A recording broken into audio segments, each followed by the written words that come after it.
Assalamualaikum warahmatullahi wabarakatuh. Selamat pagi anak-anak semuanya. Bagaimana keadaan kalian? Semoga kita semuanya selalu dalam keadaan sehat dan jangan lupa untuk menerapkan 3M.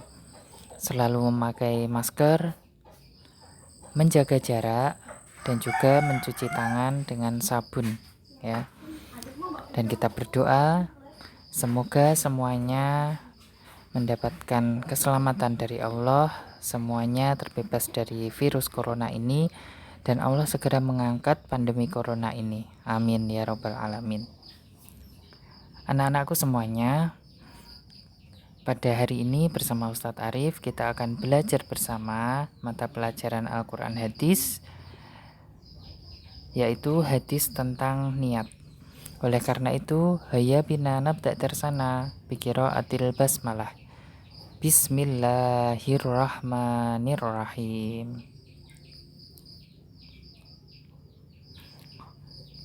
Pada awal pembelajaran, kita akan mempelajari bersama latar belakang atau sebab mengapa turun hadis tersebut. Ya. Jadi dikisahkan pada zaman dahulu ketika Nabi melakukan hijrah atau berpindah dari kota Makkah ke Madinah, ada seorang laki-laki yang ikut hijrah bersama Nabi. Tetapi niat seorang laki-laki tersebut adalah bukan untuk berhijrah, melainkan untuk mendekati atau mengincar seorang perempuan yang bernama Ummu Qais untuk dinikahinya. Sehingga laki-laki tersebut mendapat julukan Muhajir Ummu Qais. Nah, dari kejadian tersebut turunlah suatu hadis yang menjelaskan tentang niat. Segala amal ibadah itu adalah tergantung dari niat kita.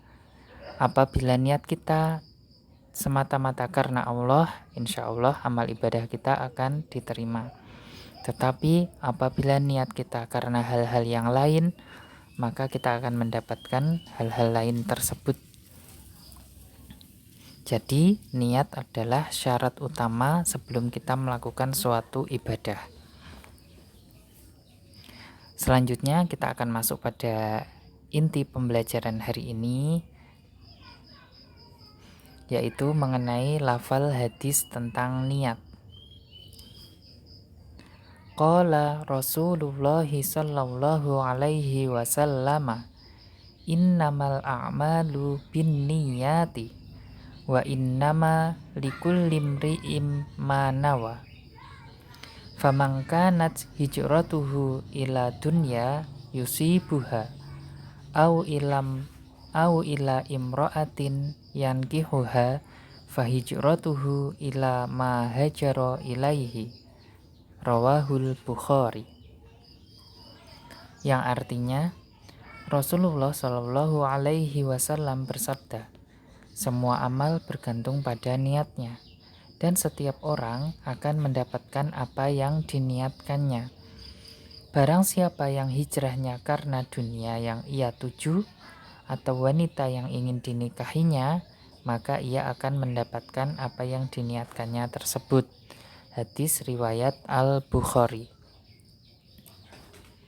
Nah, sekarang setelah kita mengulas tentang hadis tersebut, kira-kira apa ya isi atau makna dari hadis tersebut?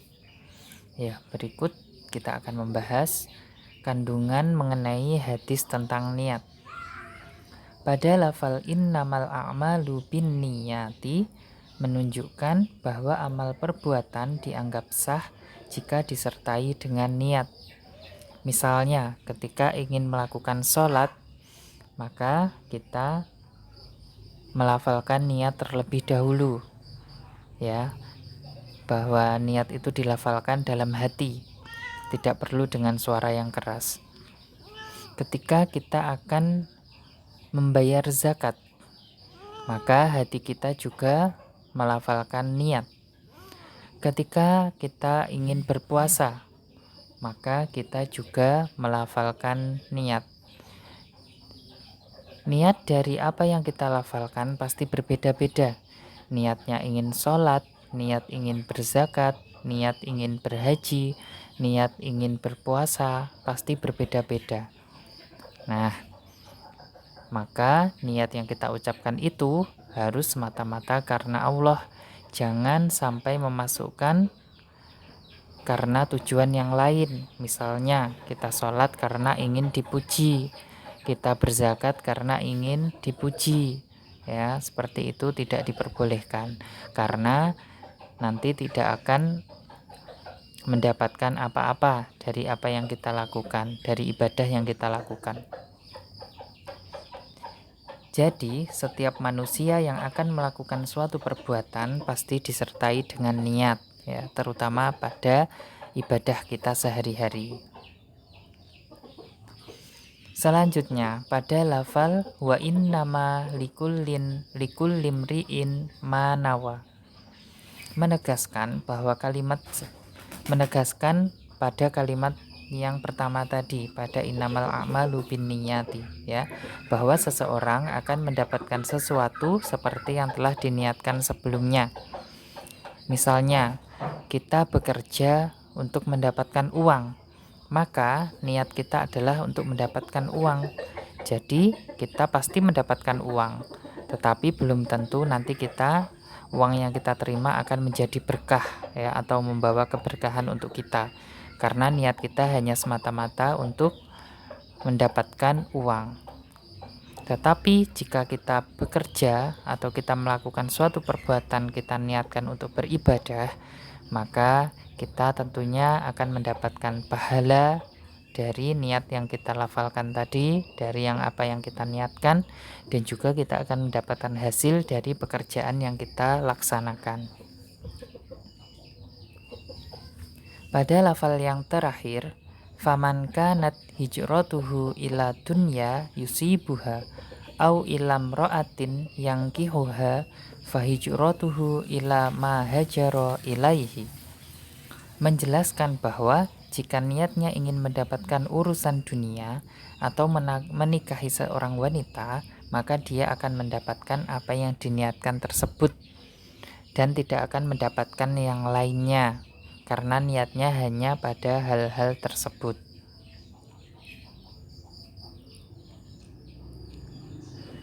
Kemudian dari hadis yang kita pelajari tadi, kita bisa mengambil pelajaran antara lain: 1. Niat adalah syarat suatu amal perbuatan bisa diterima. Amal perbuatan akan mendatangkan pahala jika diniatkan semata-mata karena Allah, mencari ridho Allah. 2. Niat tempatnya di hati dan dimulai ketika akan melakukan suatu amal ibadah. Yang ketiga, ikhlas atau niat karena Allah hendaknya diterapkan pada semua amal soleh atau semua amal kebaikan, perbuatan baik, dan juga ibadah. Yang keempat, pahala seseorang bergantung pada niatnya. Yang kelima, semua perbuatan baik akan bernilai ibadah dan berpahala jika diniatkan karena Allah Ta'ala. Yang keenam, niat dapat membedakan antara ibadah dan perbuatan biasa. Dan yang terakhir, yang ketujuh, niat merupakan bagian dari iman karena niat adalah pekerjaan hati.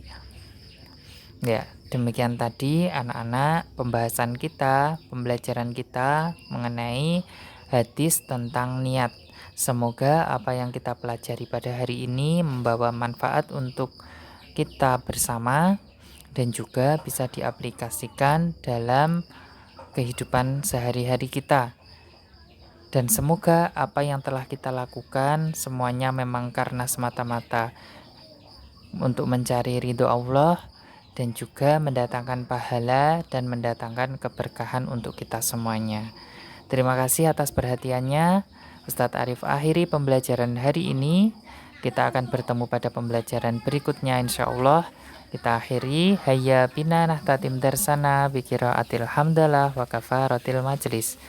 Alhamdulillahi rabbil alamin. Subhanakallahumma wa bihamdika Asyhadu an la ilaha illa anta astaghfiruka wa atubu ilaik.